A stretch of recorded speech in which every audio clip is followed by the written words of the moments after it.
I'm Matt Smith, right now on Upfront. 16 days to go, Wisconsin's primary. Former President Donald Trump weighing in, the interview with Assembly Speaker Robin Vos. I can't just snap my fingers or wish that I could have somehow decertified the election.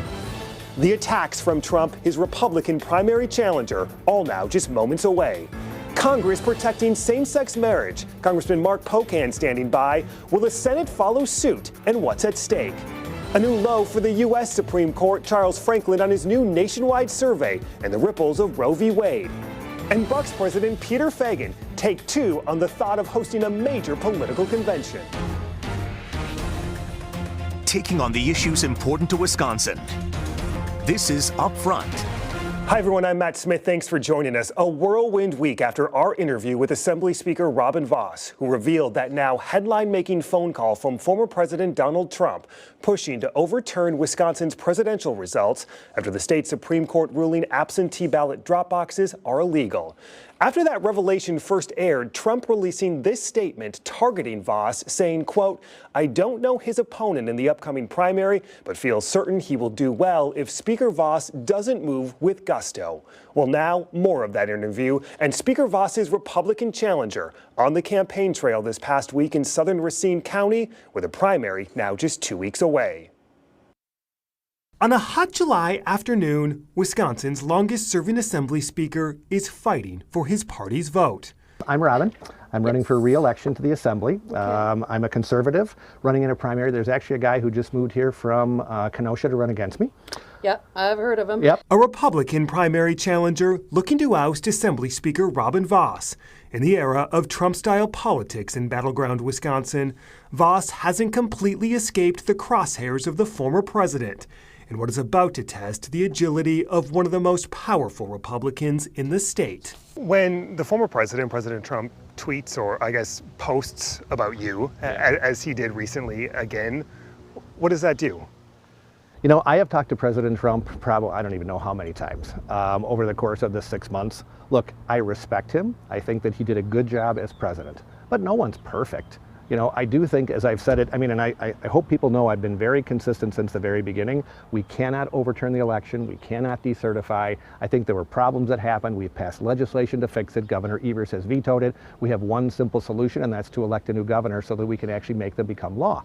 I can't just snap my fingers or wish that I could have somehow decertified the election. It's unconstitutional, which is why it's never been done.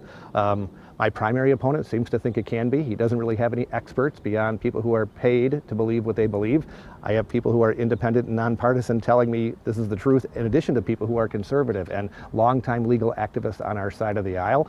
So I feel very confident that at the end of the day, we're making the right decision, which is to focus on 2022 and then 2024 and not to look backwards. Are there a lot of voters that you're talking to, Republicans, who are upset that you're saying this? Yeah, I mean, I would say it's probably 1 out of 4, well, maybe 1 out of 5, you know, so not a huge number, but it's considerable. You know, there are people who think that they've been misled, I think. They've been told that they can decertify the election. You can't. My primary opponent continues to say something which we know is legally impossible.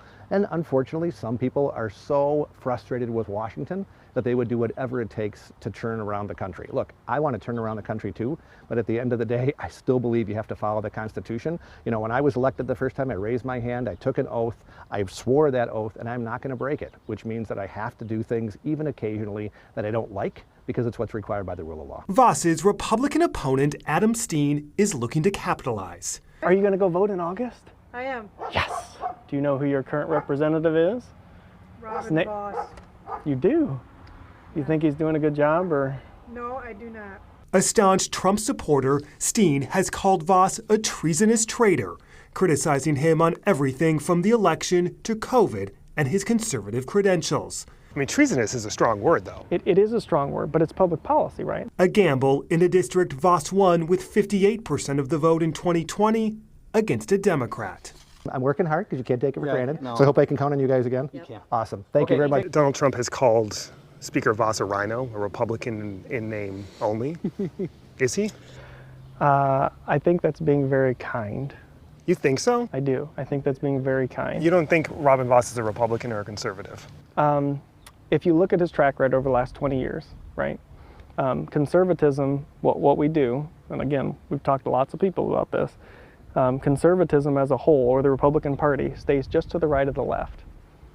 So instead of standing up, and this is what the difference is between what I believe an America First conservative is versus a Republican, is we stand and say, we're going to follow the Constitution.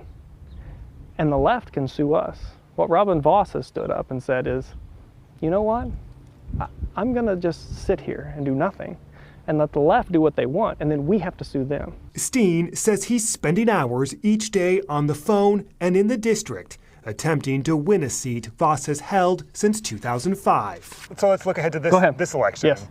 Oh, yes. Will you accept the results of the primary? You know how many times I've been asked that knocking doors?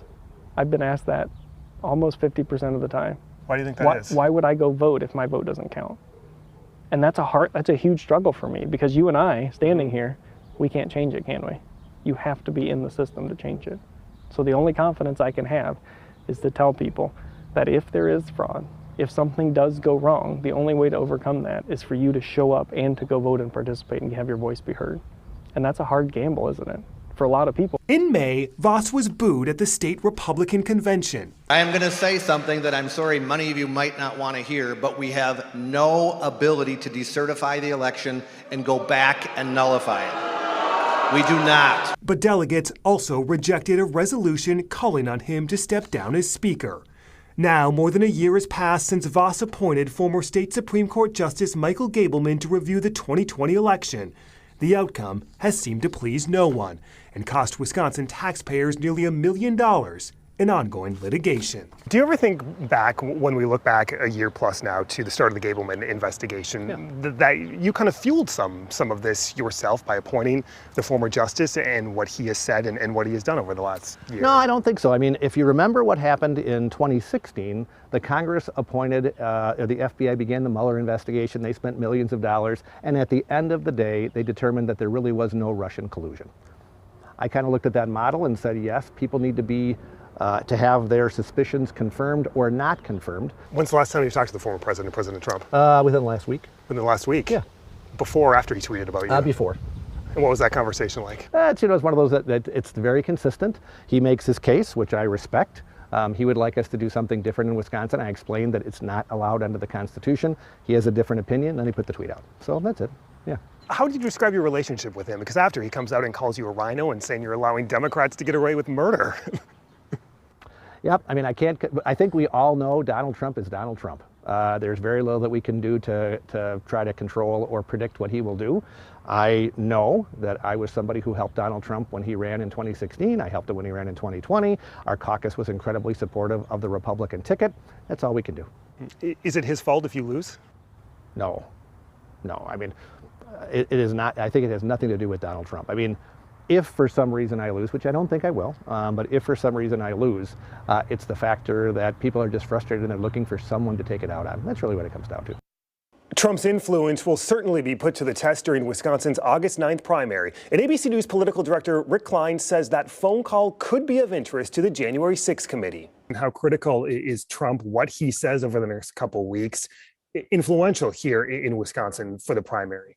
It'll be a major test. I mean, we just saw in Maryland, Trump's chosen choice win over the choice of the outgoing and pretty popular Republican governor there.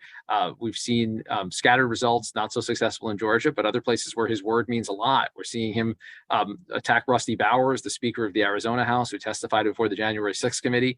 So to the extent that Trump wants to dig in against some of these local level Republicans, it'll be an interesting test because, as you know, someone like Speaker Vos has deep ties in the community. Trump has endorsed in Wisconsin in the race for governor, backing Tim Michels. Speaker Vos has endorsed Rebecca Clayfish. Coming up, Democratic Congressman Mark Pocan standing by his reaction, and then the effort in Congress to codify same-sex marriage, the lobbying underway right now.